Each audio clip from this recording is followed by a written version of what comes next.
he kind of defines, it gives a window into defining worldview with this. It says people function on the basis of their worldview more consistently than even they themselves may realize.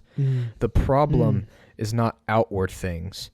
The problem is having and then acting upon the right worldview, the worldview which gives men and women the truth of what is.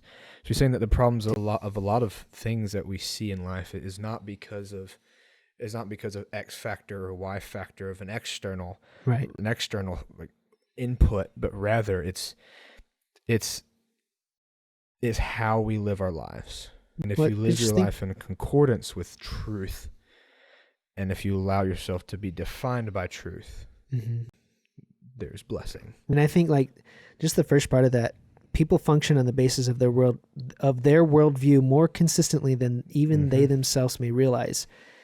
You may profess a thing, and this is convicting for us as believers. You may profess things about Jesus, and then walk in a way that is not consistent with that, and that proves that our worldview, what we really believe about him, is something else, which is scary.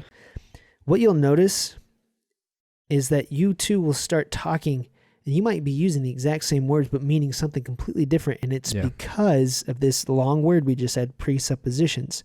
It's where you're starting from about truth and reality and God and all those types of things is different from where they're starting from. And therefore, you're not going to be able to talk to each other until you discuss the terminology, or as we keep talking about it, to come to terms. That's what that means, to define terms.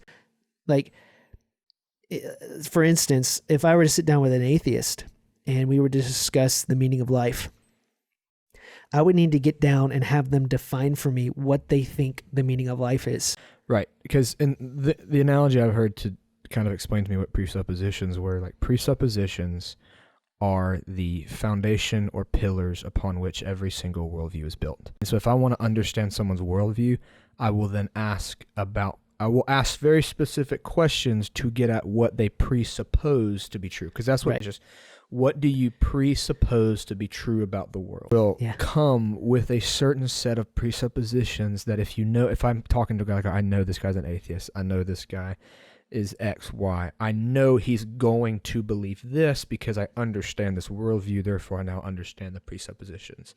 A person's presuppositions provide the basis for their values and therefore the basis for their decisions.